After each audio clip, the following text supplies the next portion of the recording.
My background is school psychology. I started out as a school psychologist in the public schools in Maine and New Hampshire many years ago. And then after about 16 years, I joined my colleague and my co-author, a guy named Dick Guare, Dr. Guare. We had a private practice initially, and then we merged with the local community mental health center. So the Center for Learning and Attention Disorders is actually part of Seacoast Mental Health Center in Portsmouth, New Hampshire. And you know, I like to tell people how I got interested in executive skills, because it was from working initially with kids with attention disorders. And as I began working with those kids more extensively, I began to realize that the American Psychiatric Association's diagnostic criteria for ADHD, which is problems with attention or problems with hyperactivity, impulsivity, or both, really didn't begin to describe the problems I saw these kids having, because I saw huge problems with time management and planning and organization and those kinds of things. And I remember talking to my colleague Dick about it at the time. Now, he and I both did our doctoral work at the University of Virginia, but we were there at different times. And he went on to do a postdoc in neuropsychology at Children's Hospital in Boston. So as I was describing these behaviors, he was saying, "Oh, Peg, those are executive skills." So this was like the late 80s, and people weren't using that term very much in those days. So he and I decided we really wanted to understand those skills better. We wanted to know, how do they develop? What's going on in the brain? How do they impact school performance? And most importantly, how do you help kids with weak executive skills be more successful in school? So as we were learning all this, we started writing books, and our first book was for professionals, Executive Skills in Children and Adolescents, which has since been revised and actually have a third edition coming out in May, I think it is. And then we realized there was a huge role for parents in all of this, so that's what led to writing Smart But Scattered, and more recently Smart But Scattered Teens. And then we realized that the typical adult profile, you don't necessarily grow up and develop a fully evenly functioning set of executive skills, and so adults have strengths and weaknesses with executive skills as well.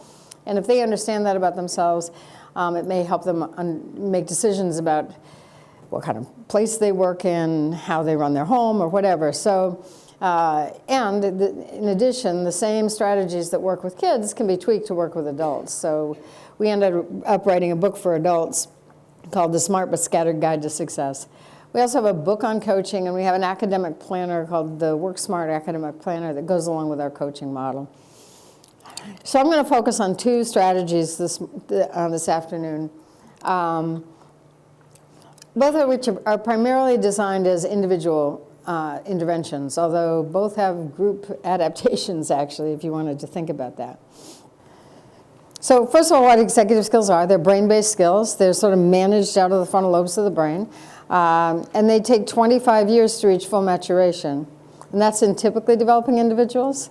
So if you're working with a population of kids with attention disorders or other kind of neurodevelopmental learning problems, chances are those executive skills are going to develop even later than that. I think I've been reading a lot of the current research on executive skills, because I've been trying to track how are people measuring intervention effectiveness, and it's depressing. Not because of how they measure it, which that's a whole other story. But at least I'm finding that there's a general consensus about the definition of executive skills in terms of skills that are required to support goal-directed behavior. That whole goal-directed piece seems to be how people are sort of settling on a definition. I actually think of executive skills as being the skills that are required to execute tasks. And then the name itself sort of cues you into what it's all about. And I think it's accurate. Now, that's sort of where the consensus ends in terms of how many skills are there? What do we call them? So there are some people who maintain there's really only one executive skill. They call it the central executive. I think that manages everything. If you look at the hardcore researchers, they're pretty much now saying, they're identifying three that they think are probably the ones at play. And they might call them something different, but it's basically working memory, response inhibition, and flexibility. The way they define those three, to me, it incorporates a lot of other skills and behaviors within that, and I don't find that particularly useful. So Dick and I settled on 11. You know, there's some people that go further than that. Russ Barkley talks about 32 different skills. George McCluskey talks about 40 different skills. Dick and I began with a question of all the skills there are out there that everybody's talking about, which ones are the most critical for school success? And so as we looked at the literature, these are the ones we settled on. Both of us are practitioners at heart. We do a lot of writing. We don't do a lot of straight research. We certainly read the research carefully, but in our clinical practice, the 11 ones I'm going to describe to you are the ones that we think are the most critical for school success. I'm going to go through them one at a time, and the first executive skill, these first three come out of Barkley's model. First year of life is critical for these skills, or that's when these start to emerge. And I should say, although this is the order in which we think they emerge developmentally, that doesn't necessarily mean that they reach full maturation in that same order, because they mature at different rates. In fact, response inhibition, if you can see signs of it in a 6 or 7 month old, but if you think about it, this is the executive skill that gets teenagers in trouble all the time. So it's certainly not mature by the time kids hit adolescence. It's basically the ability to stop and think before you say or do something. You'll see other terms that are related to response inhibition. People call it different things: self-control, self-regulation, the ability to delay gratification. All of that is response inhibition. Barkley maintains this is the most critical skill. If you don't get response inhibition, how are you going to get any of the others? Working memory is the next executive skill to sort of emerge. It's the ability to hold information in mind while you're performing a complex task. So to keep track of all the pieces of the task as you're doing it in order to be able to do it smoothly and successfully. That's one aspect of working memory. The other aspect is it also incorporates the ability to draw on past experience and apply it to the situation at hand, and then make a decision about how you're going to act going forward. And although I'm not going to go through the intervention strategies for each of these skills, those are in others. And actually, I have a handout which I'll explain to you how you can access. But I will say, because the strategy I'm going to focus on today fits working memory particularly well. One of the strategies we use to help kids with weak working memory is we teach them to access their own working memory. We remind them that they have strategies. They've used them in the past, so let's use them again. And so you'll see that come out when I get to the student-centered intervention I'm going to talk about. Emotional control, the ability to manage emotions in order to accomplish tasks. Now with working memory, that's probably the weakest skill with kids with learning disabilities. So if you work with those kids, you probably know that. I mean, that's why they struggle with memorizing math facts or spelling words or sight words. The thinking I've done about emotional control is, although it's not a critical feature of a learning disability, they don't necessarily struggle with emotional control. But if kids with learning disabilities have good emotional control, that acts as a protective factor. Because if you think about it, kids with learning disabilities experience more failure going through school than typical kids do, and they have to have some way of managing the emotions associated with that failure. If they can manage those emotions well, their path through school is probably going to have fewer bumps in the road than if they have trouble managing their emotions. Every once in a while I'll see a kid at elementary school, and then I see him again in high school. The ones I see in high school are the ones for whom the path has not been smooth. At elementary school, their learning disability was clear. By the time they hit high school, those kids are coming back into me referred for behavior problems. And that's what high school teachers are seeing. They're seeing a behaviorally disordered kid that started with a learning disability. Flexibility. Now, I said I got interested in executive skills through working with kids with ADHD. And they have all kinds of executive skill challenges. Flexibility is not necessarily one of their weaknesses. In many ways, in many cases, flexibility is a strength for kids with ADHD, right? They are go-with-the-flow kinds of kids. But I'm sure you can think of kids who have trouble with flexibility, kids on the autism spectrum. But just a couple other categories, because I think of flexibility as sometimes flying beneath the radar. Kids with anxiety disorders. You know, if you have trouble dealing with unexpected changes in plans or unexpected events, when those things happen, your anxiety level rises. So what we see is the anxiety, but it may have started with inflexibility.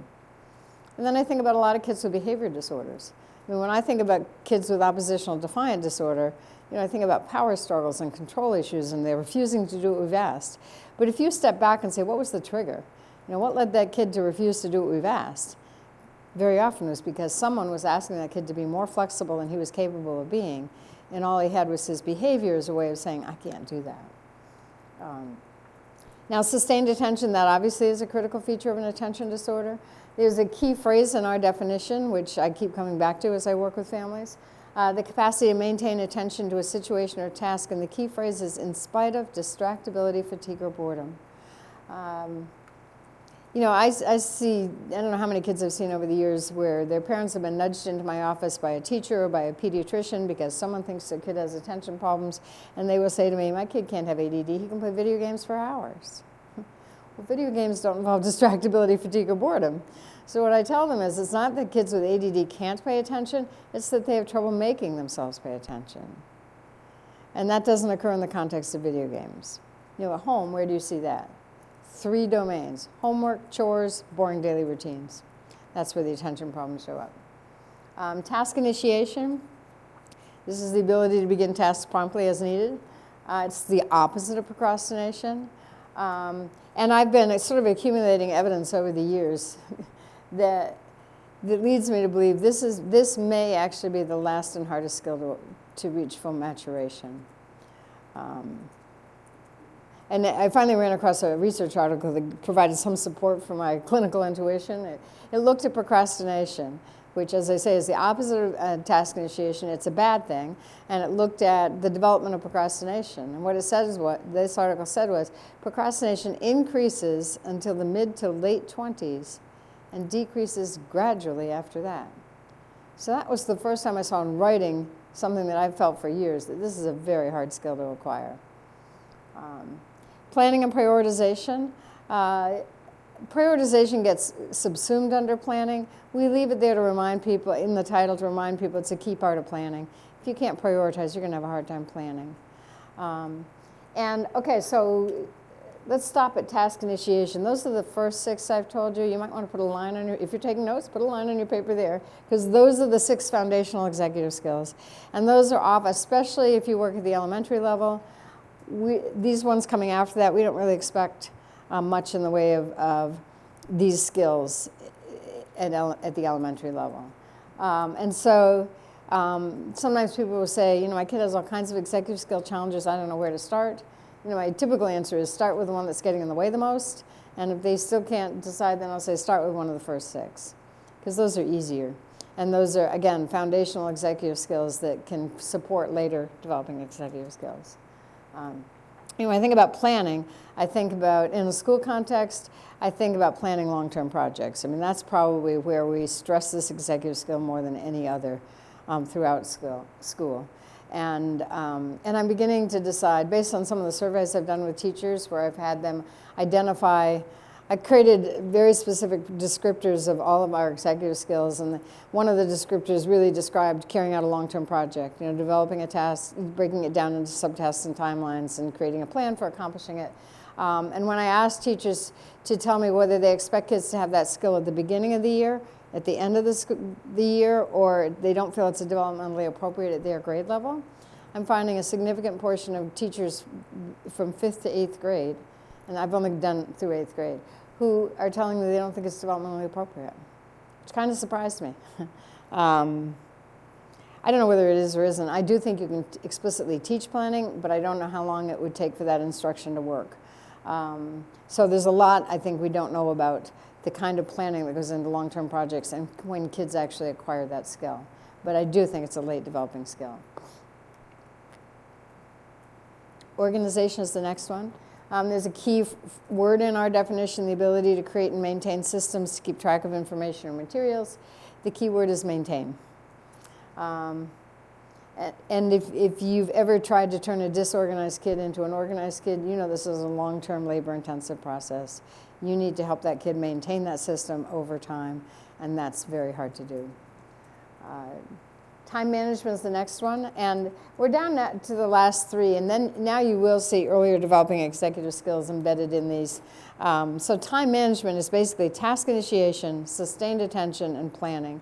with one additional element that's unique to time management, and that's time estimation, the ability to estimate how long it takes to do something. Clearly, we don't expect kids at the elementary level to do this. We do this for them. They hit middle school, and now we expect them to do it for themselves, and some kids run into trouble because time becomes way more complex at middle school. So this is another one where I'd like to see us doing a little more explicit teaching in terms of how to manage time. And then goal-directed persistence. This too has earlier developing executive skills embedded in it, because goal-directed persistence is not just setting a goal. You set the goal and you have to remember it. So there's working memory. You have to have a plan for achieving the goal, so there's planning. You have to start and finish the plan, so there's task initiation and sustained attention. You have to resist the temptation to do all those other fun things you'd rather be doing than working on your long-term goal, so there's response inhibition. And if that's irritating or annoying to you, then you have to manage your emotions. So you can almost make a case for every other previous executive skill being embedded in goal-directed persistence, which is why this is a late developing skill. And in my experience, this is the killer skill for middle school parents. They expect their kids to have this skill by 8th grade, and they don't. And I know they expect it because they'll say to me, doesn't my kid realize that how he's doing in 8th grade is going to affect what college he gets into in 4 years? They can't see that far out. Parents don't understand that. They don't have that kind of time horizon. So some of my work with parents, particularly middle school kids, is counseling patience. Their brains aren't there yet. Let's give them a chance. And then metacognition is the last executive skill to develop. This is, I always resort to using metaphors to define metacognition.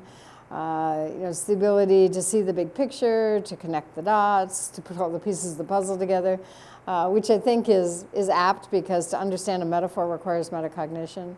But it really is, it's self-awareness is how I would boil it down to a more psychological description, the ability to self-monitor, self-evaluate. And ultimately, you use metacognition to decide which executive skills you need to deploy in any given situation. So it would be great if metacognition were the first executive skill to develop. Unfortunately, it's the last in our model. And I would say, 5th grade may be the earliest you can expect to see at least a portion of the class show some kind of metacognitive thinking. And you'll find the occasional kid younger than that who sort of surprises us with that. But this is a very late developing skill. And even at 5th grade, the majority of kids don't have very good metacognitive skills. Okay, so those are the 11 skills. Let me find out, how many of you work at the elementary level? And you may raise your hand more than once. How many of you work at the middle school level? And how many of you work at high school? Oh, so few middle. It looks like equally divided between elementary and high school. Okay, so I'm going to try to talk about these interventions from two perspectives. I'm going to give you a practice exercise that's going to be an elementary or possibly a middle school kid. When I wrote the vignette, I was picturing elementary, but it could also be a middle school kid. And then I'll give you a high school example as well, so you can see how this works. So with the remainder of the session, I'm going to focus on two strategies in particular. What my colleague and I have started calling student-centered interventions and coaching, coaching is a specific example of a student-centered intervention, actually, when I think about it. This PowerPoint slide I added in because I realized this is sort of the building blocks of any intervention. We've really got three options when we're trying to help a kid with weak executive skills. We can intervene at the level of the environment, which means we're not trying to change the kid at all. We're just trying to structure the environment so that it's more successful or less punishing to them. Or we could intervene at the level of the child, and there we have two options. So it adds up to three in all. We can either teach the child the weak skill, or we can motivate the child to use the skill that they have, but it's painful or laborious to them, and they'd rather not use it, so we come up with an incentive to entice them to practice. And that's what we're looking for here. We're looking to give kids lots and lots of opportunity to practice, because this is all about habit formation, and habits take a long time. And in fact, the advice I say to parents and teachers all the time is progress is measured in years and not months with these kids. And it's helpful to keep that in the back of your mind as well. Okay, so now we're going to get into the steps to implement a student-centered intervention. And I'm going to go through them sort of generically, and then we're going to practice with a vignette and just see at least some of the steps and see how it goes. This is basically a variation on creating a behavior plan, specifically as it applies to executive skills. So you start by looking at the problem behavior. That's where you start. What's the problem behavior we want to address here? And then you ask yourself, okay, what executive skill is underlying that problem behavior? You do want to do both, because if you can identify an executive skill, first of all, it'll open up an array of intervention strategies. And in fact, what I want to let you know is, if you email me, and let me give you my email address right now. It's my name, dawson.peg@gmail.com. Okay, dawson.peg@gmail.com. If you send me an email, I will send you a link to a Dropbox folder. And in that folder are a whole bunch of materials on student-centered interventions, including the stuff that we're going to do today, but also additional examples, forms that could be used by a teacher assistance team or a problem-solving team or whatever your school calls it, because I think this process is ideally suited to those kids that the teachers are concerned about, and they're not referring them to special ed right away. They bring them to a teacher assistance team saying, I need help. So that's what this process is ideally designed for. I have a 2-page set of instructions for parents that you could use with parents so they could design an intervention for a kid at home. They probably need your help with it, but I do have the step-by-step instructions, and I have an example applied to helping a kid with homework problems. And I also have a handout full of executive skill strategies where I go skill by skill, and I say, so here are some environmental modifications you could do for each of the 11 skills. Here's some thoughts about how to teach the strategy, so you'll have that as well. Okay, so we've identified the problem behavior. We figured out what the underlying executive skill is. And again, here's why this is important, because if we're not using the executive skill term, we may be using terms that are not helpful. You know, so if we've got a kid who's not getting started on his work,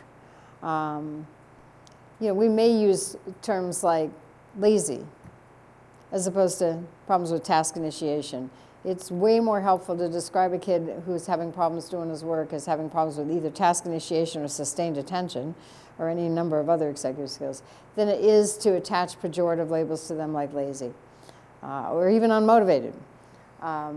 So that's why we really stress identifying the executive skill component. Then the next step is to say, where does this happen? In what setting? And if it's happening like all day long in multiple settings, then you got to figure out where to start. You can't tackle the problem all day long in multiple settings. So the way we suggest you zero in on where you want to start is basically think, if you could select one setting or activity or change one small piece of that student's behavior that would lead you to say this is better, what would that be? So that answer that question, that will help you focus in. Okay, then you gather some baseline data to understand and identify the problem. You know, I do recommend doing behavior counts whenever you can, because sometimes when we see the behavior, it's distorted either by what we think about in terms of that kid or think about in terms of the whole context of the classroom. And once teachers start focusing on a kid as having a particular problem, they tend to overestimate the problem. So having a behavior count helps. I realize that's not always possible. And so as an alternative to saying to a child, you know what, yesterday during circle time, you shouted out 5 times, and the rest of the class, no one else in the class shouted out more than once. So it looks like problems with not raising your hand during circle time is particularly hard for you. If you can't come up with the numbers, at least you could say, I've noticed during circle time that you shout out a lot. You know, and I'm trying to get kids to raise their hand, and I'm noticing other kids in the group are pretty good about raising their hand, but that's a problem for you. And when you shout out, it sometimes disrupts my train of thought if I'm trying to talk. But I can see other kids in the group aren't happy because you're doing more talking than they are. So is this something we can tackle? So that's number 6. Share with the student your data, your observations. This is a collaborative process. I know it seems kind of funny to be talking to a 6-year-old about, hey, here's what I've noticed. Can we put our heads together and figure something out? But I'll tell you, if we do that, we're going to get ownership from that kid way better than if we're saying, here, try this. This is a problem. So when I developed this set of steps for this kind of behavior plan, I ran it by my colleague Dick and his wife Megan. Megan was she just retired a couple of years ago. She was a veteran K-1 teacher, a small school in New Hampshire for many, many years. And she had a step 7 for me. Because here's what she did when she was in the classroom. If she had a kid who was dealing with some difficult issue, after she described the problem to the kid, her next comment was, maybe no one's taught you this yet. Which at a first or kindergarten level is a pretty reasonable thing to say, but my guess is you could use it, with older kids as well. And so then she would say, Susie's pretty good at this. I noticed Susie, watch how Susie responds during circle time, and then we'll talk tomorrow about what you saw. And then she would sit down with the kid after the next circle time and with a clipboard and a pencil and paper and say, okay, what did you see? I'm going to take notes. And so the child will share their observations of what they saw Susie doing compared to themselves. When Megan first suggested this, I passed the idea along to a school I was consulting with in Massachusetts, or a school district. And a 5th grade resource room teacher tried it out with a group of 4 kids he was working with, 4 boys in a pull-out program. They were working, 4 kids with ADHD, and they were working on increasing sustained attention. And so he presented that as being a problem, particularly during math class. And so he then said to the kids, after raising math class as an issue, he said to them, can you think of anybody in your class who's really good at paying attention? So rather than suggesting someone, because that wasn't his classroom, it works even better if you get the kids to think about who pays attention during math class. So the kids came up with the name of a student. It was a girl, naturally. And so he said to him, so tomorrow during math class, keep an eye on her. Sort of watch her out of the corner of your eye. See what she's doing. And see if that gives you any clues about what makes it easier for her to pay attention than maybe it does for you. And so they came back the next day after math class, and they shared their observations. And he quoted one kid, because this is what the kid said. She never took her eyes off the teacher. The entire math class, she was watching the teacher. It's like, who knew that watching the teacher might be a way to pay attention in math class? So those are the kinds of things that kids will learn when you ask them to observe what's going on, and maybe there's a better way to do things. So that's not a critical piece of this process, but if you can do it, you might learn some interesting things. Ask for input from the student. Do you agree this is a problem? Can you think of other situations where this might have gotten you in trouble? And then brainstorm some strategies. I've been surprised at the number of times kids are able on their own to come up with strategies. Although I have to admit I've done it mostly in a group setting where I'll ask groups of kids, so what could we do to decrease calling out during circle time? And kids tend to respond really nicely there. I'm not sure how well it would work one-on-one with a kid at the elementary level, but I'll give you an example in a bit of how it worked at the high school level. But so if they have trouble coming up with ideas, have 3 or 4 in your back pocket that you can say, what, I got some ideas. You never suggest just one idea, but you say, let me give you 3 or 4 ideas and see if any of these appeal to you. Or maybe that'll help you think of something, a different approach you might want to use. But I'll just throw them out. You don't want to just give them one idea because, again, you want the kid to have ownership. And it's not just, do you agree to try this? It's what would work best for you. And so we often recommend, in terms of the first step, in terms of what ideas, we think about what are some environmental modifications we might be able to suggest to the kid, or what are some incentives that might make it more attractive for them to work on this skill. Have the student select a strategy out of those choices you've given them or anything they may come up with, and then come up with a game plan. Okay, here's how we're going to use this strategy. Tomorrow during math class, here's what we're going to do. This, this, and this. And then just before math class, you go to the kid again and you say, all right, so what is it we're doing during, it helps to make it an open-ended question. What is it we're doing during math class? And then you can have them rephrase whatever the intervention is so you know they got it. And then prompt them if need be during the target situation. If they're not following this, using their strategy, debrief with them afterwards. How did it go? Was it hard? What worked well? Here's what I saw. I saw that you were paying more attention. You got your work done more quickly, whatever it is you're trying to work on. Continue as long as necessary. Troubleshoot. If a strategy stops working, replace it with another strategy. Go back to the drawing board. Okay, so those are the steps involved. And now what I want to do is try it out. And so this is where the handout, hopefully everybody has a handout. Anybody missing one? These should be on all the tables. It's just a one-page, two-sided handout. So let's read through the little vignette. And I picture Sarah as being an elementary, maybe a middle school kid. I don't see her as much as a high school kid, although she could be. So here's what Sarah's about. Sarah has the hardest time getting her seat work done. When the teacher assigns a task, she seems to spend a great deal of time getting organized, or she might start it right away, but she becomes quickly distracted. She might get up and sharpen her pencil, go to the bathroom, talk to other students sitting at her table. Sometimes she might overhear a conversation at the next table and feel like she has to participate in that discussion. The teacher feels like she's spending a lot of time cueing Sarah to get back to work or asking her how far along she is in her assignment. Even when she does cue her, the next thing she knows, Sarah is rummaging in her desk for something or has started talking to the girl who sits behind her. Okay, so that's what Sarah's about. And now let's do this sort of a couple steps at a time.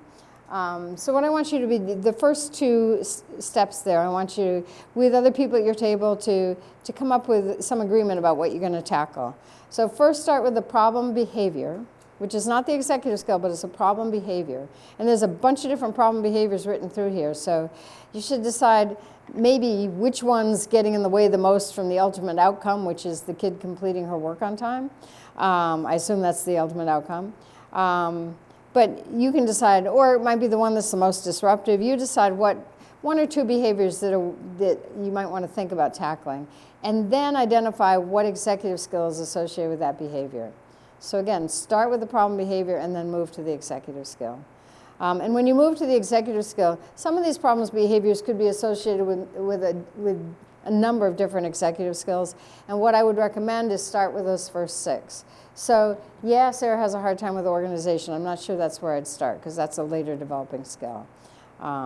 Okay, so go to it for a couple minutes and then we'll regroup and see what people came up with for ideas about the problem behavior and the executive skill. Okay, let's stop and see where people are at. There are no right answers to this. I do this a lot and I get different answers each time. So again, starting with the problem behavior, not the executive skill, but the problem behavior.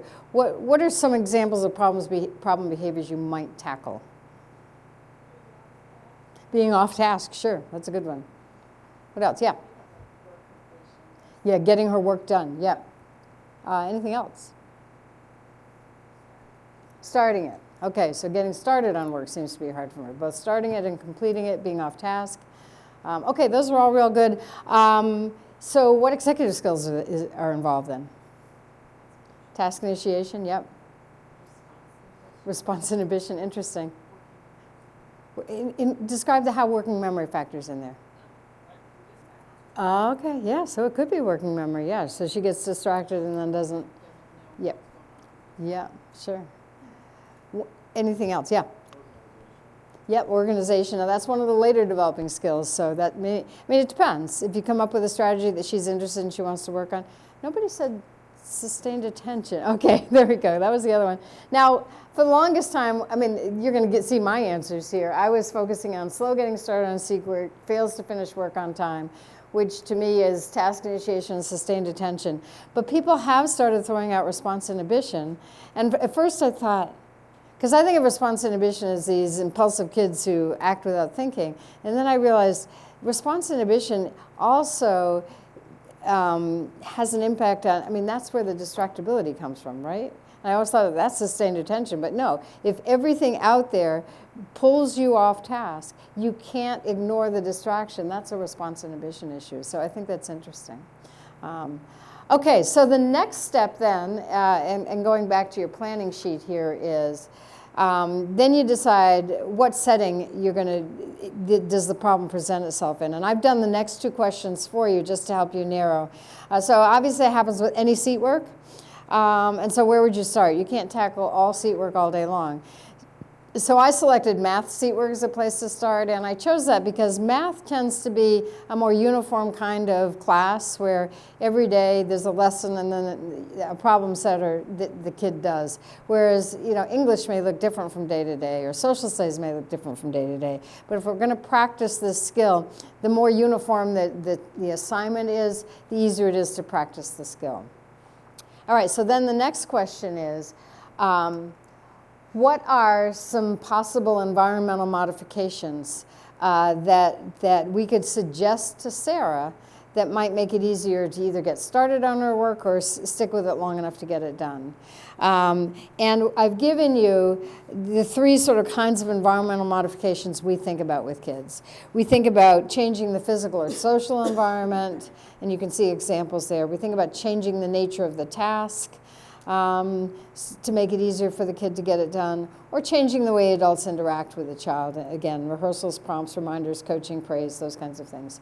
So now just spend a few minutes. Let's see if we can come up with 4 different options we might suggest that Sarah try. Here's one I've done for you using a study carrel, those desktop study carrels. If she's willing to try that would help her screen out distractions. It might make it easier for her to focus. But see if you can come up with 3 or 4 other possibilities that we could suggest to Sarah to try. How many have got at least 3? Okay. Well, my guess is if we compile them all, we can at least get 4 out of those. But let's just see. Oh, nice. Nice. So yeah, that's a great idea. Okay. So I've done this, as I say many times. The first time I did it was with the Ontario Association of Christian Schools, because that's where I was trying it out. I'm going to give you what they came up with, which will look pretty familiar because there's a lot of overlap with what you all came up with. So in addition to the study carrel, they came up with the idea of noise-canceling headphones, or you could be listening to music, either way. Sitting next to a focused student, someone else talked about that. Giving her a stand-up desk. If this is a kid who needs to be active, then maybe having her work standing up is better for her. Building in breaks, I heard that one here. Giving her a checklist, and that's what they were thinking. She's got all these things she's doing before she gets started. Let's just give her a checklist so she can work her way through those, and then she can start the work.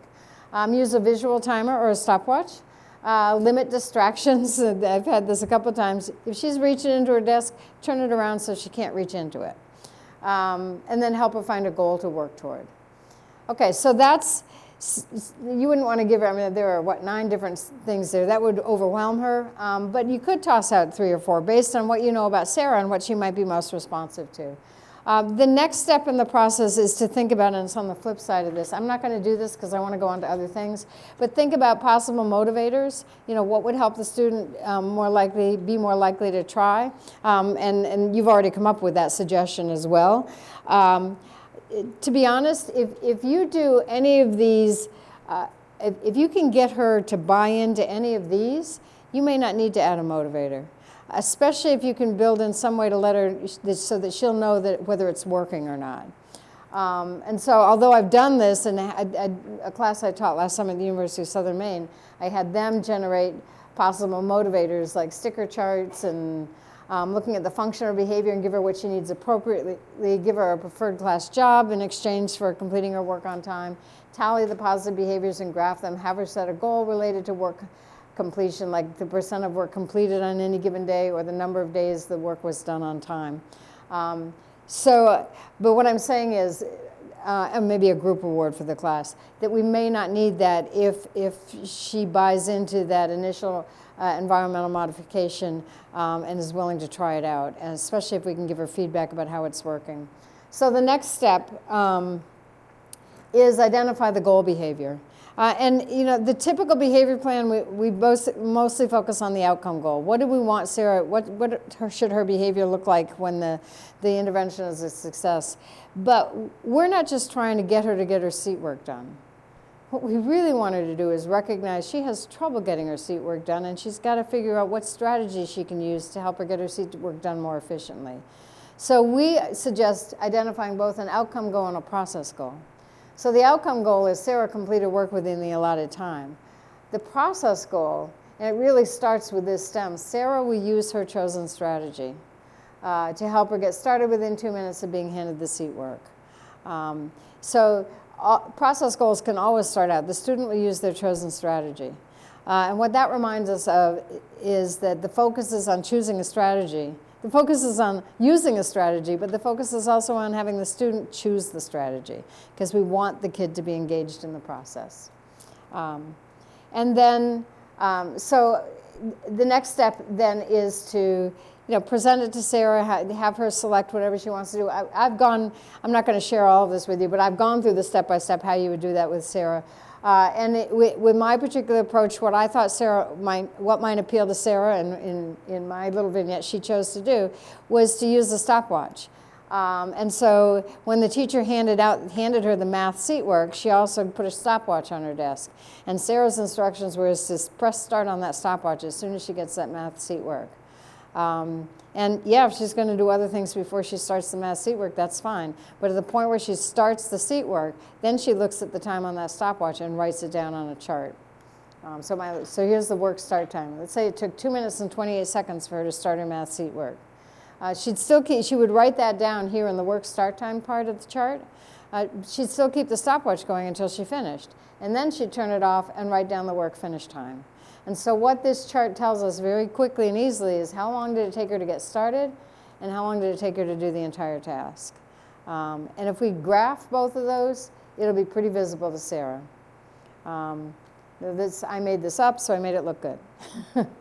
So Sarah's pretty slow to get started on Monday, but by Friday she's cut her start time in half. And she's getting the work done more efficiently.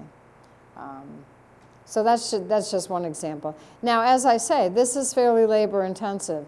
You wouldn't necessarily do this with every kid, and sometimes I'd recommend doing lighter, simpler things first. In that Dropbox folder, I've got a whole handout on executive skill strategies, so you could take a look at those and just sort of throw them out to try those first. But what I see is this is a strategy that really lends itself to the kinds of kids that come to a teacher assistance team, that precede the referral to special ed, that would fit in with a multi-tiered systems of support or an RTI model as the first step beyond just exposing her to what everybody else in the classroom is getting. So it could conceivably be a tier 2 intervention. Okay, so let me now show you what this would look like at the secondary level. Because I know we have a bunch of people who work at the high school. It's a little different there. And here, I'm drawing on some of our materials that are in our books. And I don't mean to try to sell my products, because that's not what I'm here for. But they are stuff which we've created, which we think are really helpful, and that's your access to them if you want. Or you can just make it up on your own, too. So with high school students, we do start by having them assess their own executive skill strengths and weaknesses. Understanding that these kids don't know themselves very well, and so they may produce information that's not 100% accurate or reliable, but it's still a place to start. And we've got 2 different rating scales that we use in that context. We have an executive skills questionnaire. We've got various versions of it. This is the one that's in our academic planner, where we ask kids to rate each item, and we give them the rating right beneath it, because it seems to make them stop and think, rather than just having the item and have them just write in 1 through 5 or whatever. So 3 items per executive skill. You go back, you add it up. What are their strongest skills? What are their weakest skills? So that's one source of information. We've also created an executive skills problem checklist. This is also in our planner. Both of these are also going to be in the 3rd edition of the Executive Skills in Children and Adolescent book. There, what we did was we took each of the executive skills and came up with descriptors of that executive skill connected to mostly study habits, because this is particularly to help high school students use their study time more wisely. And so I'll just read you some of the examples. It's easier for me to read it here. So under response inhibition, the study behaviors that might be connected with problems here is rushing through work just to get it done, I can't read this. Maybe I can read it here better. Yeah, not having the confidence, is it? Or to produce, say that again? Patience, thank you. The patience to produce quality work, going up to, can you read that one too? Oh yeah, giving up on a homework assignment when they encounter an obstacle, and then having trouble doing homework when there are more fun things to do, which is, kids start that all the time. So actually what I do is there are like 60 descriptors here. I ask kids to fill it off, check off every one of the items on this list that you think might make it hard for you to be the best student you can be. And you know, the typical ADD kid I see will check, even though they may have denied they had problems on the executive skills questionnaire, on this one, the descriptors seem to capture them better, and so they'll check off as many as 20. You know, if I ask their parents to fill it out, their parents will check 40. So that's the difference between kids' perception and parents' perception. You can't do anything with 20 though, so you got to go back and you say, okay, look at all the items you've checked. Choose 3 that you think, man, if I could tackle any one of these, I'd be a better student. And again, when I do this with both parents and kids, even though those kids have been dragged into my office against their will very often by parents, and they're not agreeing on just about anything, when they actually start filling out this rating scale, turns out they do agree. They either agree on exact items that are the biggest problems, or they at least agree on categories. So they all agree working memory is a problem, or they agree that task initiation is a problem. And so once you've done that, you can then identify a weakness or a problem situation, talk with the kid about, is this something you want to work on, and then build a goal around it.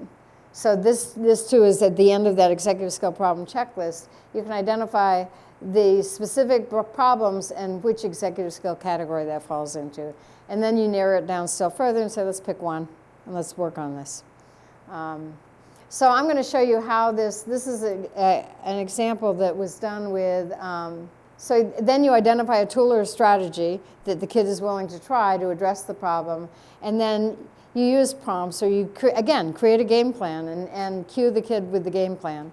And then create a visual that helps the student monitor the tool use, how they're doing. Try it out, meet, debrief, revise. And again, this is just like the other one. Here's an example real quickly, and then I'll move on to coaching. In fact, this is actually a coaching example. I taught a class, I've taught about 4 or 5 seminars on executive skills, on coaching in Maine, New Hampshire, and Vermont the last couple of years. And the way I do it, which works really well, is we meet 2 to 3 hours once a month for like 4 or 5 months. And everybody in the class has a kid to coach, and they coach them, and they come back in and they talk about how it's going. So the first time I did this a couple of years ago, I realized the coaches were coming in and they're saying, this is going great. And it sounded like it was going great, but I wasn't sure the kids realized it was going great. So as one of the homework assignments, I said to the coaches, I said, you got to come up with a visual that shows the kid how it's going great. So I'll share some of the visuals in a bit. But with this particular one, this was the second coaching seminar I taught, and this woman in the class, high school students, worked with kids with intellectual disabilities, and she said, so I want to take this class, but will coaching work with this population? And I actually said, I don't know. We designed it as an intervention strategy for kids of average or above intelligence with attention disorders, but let's give it a shot and see how it goes. She got the best results. So she had this kid, and she started by reading her, because her reading was a little shaky. She read her, it wasn't the reading was so shaky, she didn't understand some of the questions. So the coach read her the questions on the executive skills questionnaire, explained them to her in case she had trouble understanding it, and then the girl filled it out and rated herself. And as a result of that, what came through was problems with response inhibition. And then the coach said, so when does that get you in trouble? And she said, I blurt out in class all the time. People are always mad at me for not raising my hand or blurting out in class. And this, as I say, this was her coach, but it was also her teacher. I think she may have been co-teaching a class. And so the coach/teacher said to her, so what would work for you if that's something you want to work on? What would work? And the girl came up with the idea on her own. She said, I think it would help if you reminded me at the beginning of class that I'm practicing, that I need to work on raising my hand. That was the strategy. And so the coach, the next day, the girl comes into class, the coach says, remember, you're practicing raising your hand or not talking out. And I think the coach was the one who kept track of how many times she was calling out. She said for the first 4 days, she would remind the kid before the class started. She got better and better. The 5th day, she forgot to remind her.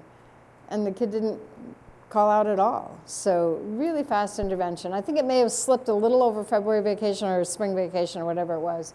So you have to sort of, you know, when you have vacations, you may need to go back and take a couple of steps back. But she got really good results, and the kid was the one who both just identified the problem and identified the strategy. That would be a tracking form. Okay, now I have, oh good, I have about 20 minutes left. Cool, I can talk about coaching. Let me tell you about how we came up with our coaching model, because we started designing it after reading Hallowell and Rady's book called Driven to Distraction, which was, it came out in, I think it was published in 1994. And most of you aren't old enough to remember it probably, but that book was the first book written for a lay audience about adults with ADHD.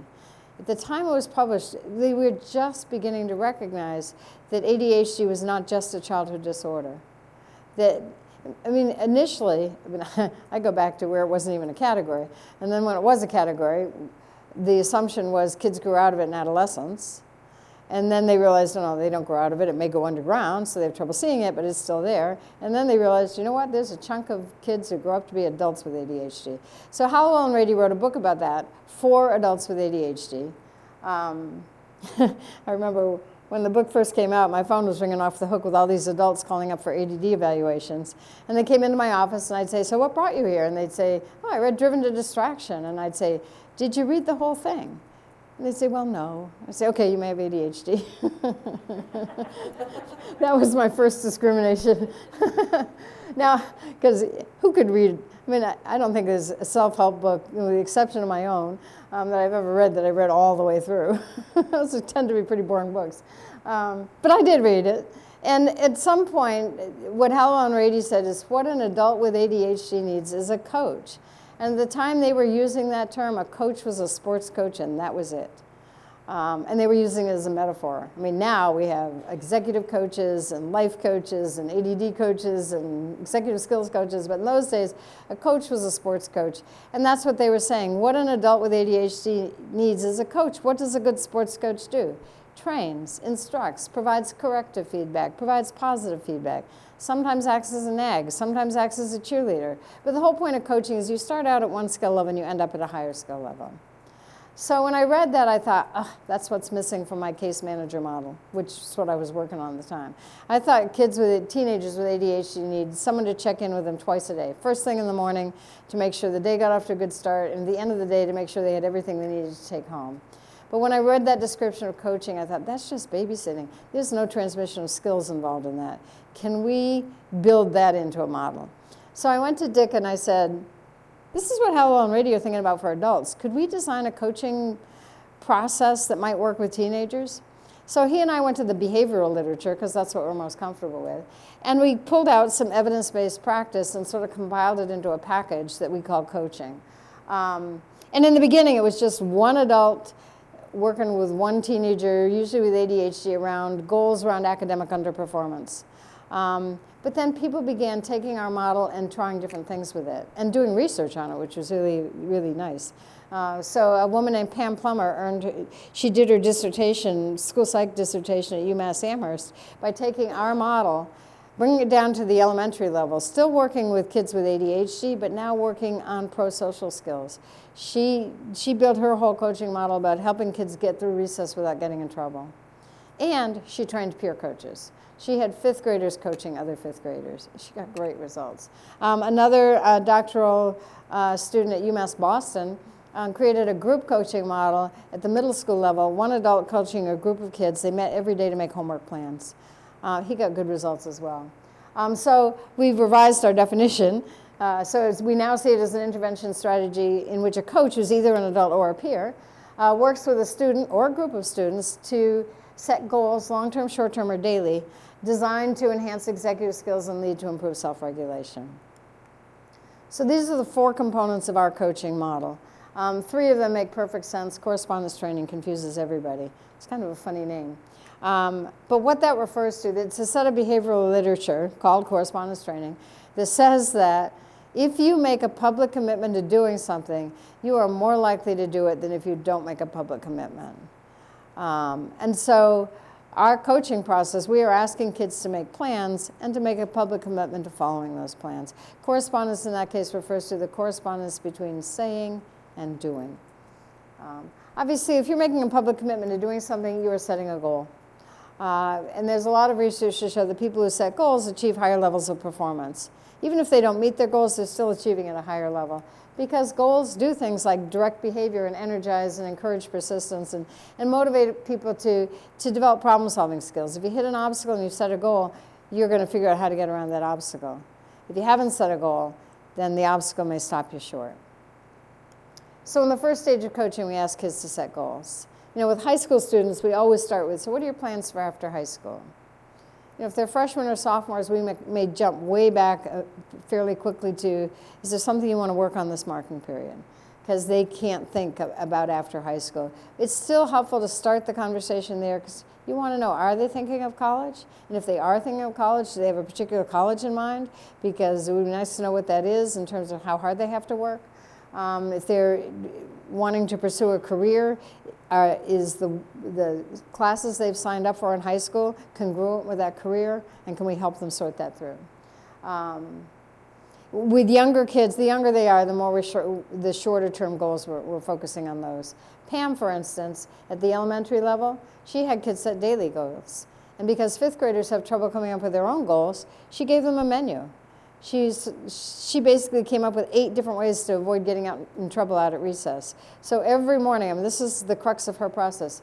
First thing in the morning, the coach and the kid, they were always in the same class, and the coach was nominated by the teacher. The coach would go to the kid and say, okay, here's the possible goals for recess. Which one do you want to work on today? The kid would choose one. Just before recess, the coach would go to the kid and say, okay, what was that goal you set? Just to remind him. And the kid would say again what he was working on. The coach would he would be out at recess with the kid, not necessarily playing with him though. And the way Pam explained it to both the coach and the kid, it's an extra pair of eyes and ears on the playground, just to see how things are going. Sometimes that's helpful. And then immediately after recess, the coach and the kid would then get together. They would they would rate how well recess had gone on a 1 to 5 scale. They'd rate it separately. And then the kid would earn points, usually based on the coach's ratings, although Pam had a formula for that if they disagreed. And then the points could be traded in for something from a reward basket on Friday. Pam would meet with both kids on Friday. They'd debrief, how did the week go? She would look at their forms. She taught them record keeping, so they were keeping track of all of this. What she told me was that the least important part of her coaching process was the reward. She said what made it work was the personal relationship between the kid and the coach. Since she was doing this for research purposes, she was collecting pretty careful data, behavior rating scales, behavior counts. She got generalization. She got improved behavior on the playground and the cafeteria. If you know anything about the social skills groups literature, you know that generalization is very hard to achieve. But she got it with her coaching model. And then in the second stage of coaching, we ask kids to make daily plans linked to their goals. So going back to high school again, you know, if their goal is to improve their grades in 1 subject or 2 subjects, that's what we're going to be focusing on for the daily plans. Lots of time, especially in our pilot study, we had kids actually working on all their grades. And so we would ask them about all their grades or what they had to do for every subject. But you tailor it to what the kid is able to handle. And so it's basically, once it's up and running, it's a 5-minute conversation using this acronym REAP. So you start by reviewing the plans they made yesterday. And then you have them evaluate those plans. Okay, you said you were going to do A, B, and C. Did you do them? How did it go? Oh, you didn't do C? What got in the way? So how can we fix that tomorrow? Anticipate is the next one. Let's talk about what you have to do for tomorrow. Not just what was assigned today, but also what about that test you need to study for, or what about that long-term project? So most coaches that I know help kids fill out this either monthly calendar or even a semester calendar where they're plotting on the calendar everything that's due when, so that the coach and the kid together can keep track of what they need to do. And then finally, plan. So what are you going to do when you're going to do it? And in some cases, how are you going to do it? Because sometimes these kids don't know how to do something. And the skill deficit I've seen more than any other with high school kids, especially with ADHD, they don't know how to study for tests. And so in both our coaching book and our coaching planner, we have a template for studying for tests where we say, here are 18 different ways of studying for a test. Let's start 4 days before the test. Choose 3 different strategies, 10 minutes each, because no ADD kid wants to spend 30 minutes doing anything, but they might be willing to do 10 minutes, 10 minutes, 10 minutes, because that breaks it up.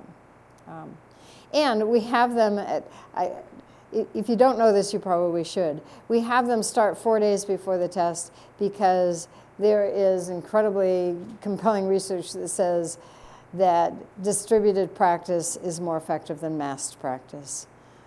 So if pass this along to the teenagers you work with. If they have 2 hours to study for a test, they are way better off spending half an hour a night for 4 nights before the test than they are spending 2 hours the last night before the test. And here's partly why that's important. And this is just something I realized in the last couple of years. Sleep consolidates memory. And so if you start studying 4 days before the test, you got 4 nights of sleep to lock in that information. And it really is true. I mean, nobody thinks the brain's not working while you're sleeping. Yeah, it is working. And it's sorting that out and solidifying what you were studying before you went to sleep. So the worst way to study for a test is to pull an all-nighter, because then you're not getting any sleep at all. So kids don't always know that, so you may want to suggest to them. They almost have to take it on faith. You're going to spend 2 hours one way or another. How about half an hour per night for 4 nights, as opposed to 2 hours last night? This is our daily coaching form. If you're interested, if you ask me for the Dropbox folder for the student-centered intervention, I'll also send you this daily coaching form. It'll be an attachment, actually. Usually when I'm coaching a kid, I'm redesigning it for each kid, but I've had a number of people use this as an off-the-shelf sort of coaching form and use it very effectively. Kids seem to find it useful. So I'm happy to make that available. It's also in our books. Now, with the time I have left, I'm going to quickly go through some examples from the coaching seminars I've taught and actually from the pilot study that we did to test whether this process worked. The first few are from the pilot study. We worked with we had 6 kids at Portsmouth High School who agreed to be coached. 1 dropped out. That's when we realized it really has to be voluntary. I think he'd been forced into it by either a teacher or a parent. So this particular kid, this was the long-term goal setting form we were using then. What are your plans for after high school? Graduate high school, go to college, become a marine biologist. What do you need to do to meet your goals? Get good grades, B's, C's, possibly A's, make the honor roll. Are there any barriers you need to overcome in order to meet your goals? Nope, nothing he knew of that was going to stop him from attaining his goals. And I was thinking that may be unrealistic, but he's a pretty good, he's a B student now. Even though he had ADHD, he was a B student.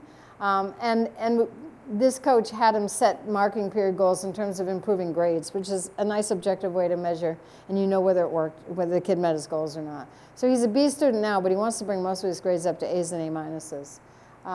He also had some behavioral goals. My favorite is stop talking to Jack in biology class. That was his friend. Because when he talked to Jack, he got thrown out of class. And if he got thrown out of class, he was going to have trouble bringing up his biology grade. What environmental supports would help you? He's got 4 things down there. 3 of them are things he's going to do with a coach. He is willing to have his mom check his assignment book daily, which some high school kids think that's really intrusive. He was willing to do that. Sometimes we will be able to persuade reluctant students to work with a coach by telling them, we'll get your parents off your back. And then we really lean on the parents to get off their back. And the way we do it, we say to the parents, you are micromanaging your kid. When he goes to college, you are not going to be there to micromanage him. We got to wean him off your micromanagement. A coach is the halfway point between you sort of supervising him and him being able to supervise himself. And so sometimes we can persuade parents to do that. This was the daily coaching form of that. In that same pilot study, a different kid, his name was Kevin, looks very different from my daily coaching form. I don't think Kevin needed help with time management or planning, which is what mine is really geared towards. I think this worked with Kevin because he needed to know there's someone every day was going to be checking in on him and reminding him that his long-term goal is to make the honor roll. And his short-term goal was to do his homework and go to his organizational studies class. And then she would say, how did yesterday go, Kevin, on a 1 to 5 scale? Yesterday was excellent. General comments, things are great. Specific comments, needs to get a job. And actually, the coach coached him through that process. He said, what kind of a job are you looking for? Oh, let's make a plan. You got a job. So this is the next day, same long-term goal, same short-term goal. Today things are fair. General comments okay. Specific comments, Mr. B gets on his nerves. And then almost a month later, the same long-term goal, same short-term goal. General comments, all is okay, but Mr. B is a. So I had a bunch of examples to choose from, but I chose these two forms because it tells us a couple of things. First of all, it tells us that Kevin has a good relationship with his coach because his coach was someone who worked at that school. And he felt safe venting about Mr. B with his coach. So that tells you something right there. But the other thing is, that's another role the coach can play. The coach could say, what's going on with Mr. B? His name keeps coming up. Can I help you with that? Do you want me to sit down with him and you and talk it out? I've used this in New Hampshire, which it turns out is a really small state. And the combination of Mr. B, Portsmouth High School, and I think I mentioned what subject he was teaching, and people knew who he was. And then they said, we kind of sympathize with Kevin on this one. So clearly, Mr. B had a reputation. Here were the results we got. We had access to their report cards before coaching and the 2 marking periods in which we had coaching in place. So before coaching, 19% of the grades these kids were earning were Ds, 61% Cs, 19% B or better. During coaching, 5% Ds, 32% Cs, 63% B or better. We turned them from C students into B or better students just based on a 5-minute conversation every day. The hard part is building in the consistency, but if you can pull that off, and you can fade it, and I'm going to show you just a couple of other things to show you how it works for fading. So as I said earlier, one of the things I learned was giving kids a visual is really important. So in one of my coaching seminars, this was the homework assignment that coaches did. I'm just going to share a couple of what those visuals might look like. This was a 10th grader, kid on the spectrum. He set 3 goals for himself. He wanted to come prepared to class, he wanted to fill out his assignment book more reliably, and he wanted to earn more A's. So his coach, who was his resource room teacher, started coaching him in February, and so mid-February, and this is bringing us to mid-April. He improved on all 3 goals. So coming prepared to class, in the beginning he's coming prepared twice a week. The last 3 weeks that the record keeping is there, he was coming prepared every day. Filling out his assignment book, in his beginning he's filling it out only once a week. By the end, reliably he's filling it out 4 times a week. And in terms of A's, in the beginning he's earning 2 A's per week. By the end he's doubled it, he's earning 4 A's per week. This other kid Cheryl was his coach. She came up with 2 visuals to help this kid. This was a kid who set as his goal to complete his long-term English project, which was he had to read 8 books over the course of the school year and write a paragraph book report on each book. So the teacher announced that to kids early in September, and then she left it up to the kids to follow through. Totally left it up to the kids. So Cheryl started working with this kid in February. How many books do you think he'd read at that point? Right, 0. So she came up with 2 visuals. One was a visual to help him get through the book. She gave him several choices. He chose a thermometer like United Way uses. So each time he finished reading at any given point in time, he'd calculate what percentage of the book had he finished. My guess is he's reading on Kindle because Kindle does that for you. But at any rate, that helps him get through the book. And then she came up with another visual for helping him get through the book report in the form of a checklist. So completed the chapters on April 18th, picked his question on the 20th, brainstormed his ideas for the paragraph on the 21st, wrote it on the 23rd, edited on the 24th, handed it in on the 25th. So I had her fill out a coach feedback form. It's in our books. I just want to share this with you and then I'll stop, because she really captures coaching when it works. What worked best about coaching? Meeting with a student daily at the beginning and then slowly working towards once a week with occasional check-ins. So she was able to fade in a pretty quick, probably within 3 months she was fading to that. Guiding rather than telling the student what he should do to meet his goals, using visual tools so the student was able to see how he was going to meet his goal, creating graphs to show progress, seeing the smile on his face when he completed his long-term project. He was the first kid in that class to hand in his long-term project. This was a kid in the resource room, so he had a disability. He was so proud. In fact, the other teachers were going to each other and saying, what is Cheryl doing with this kid? He's looking completely different in our class. So she got generalization as well. And then I'll leave you. There's a letter written by a girl who was coached, but if you ask, it's just a really lovely letter. You can read that on your own if you ask me for the Dropbox folder. Oh, or if you have it, right? Does the PowerPoint, is it online or not? Yes. It is, okay. So it should include all of this. If it doesn't, I'll double check and make sure, and if not, I'll send this up. It doesn't have the letters. Yeah, okay. So yeah, so I will put that in that same Dropbox folder, so you have the full PowerPoint. Yeah. Okay, so let's stop there. Sorry I kept you a minute over, but let's go get some cookies.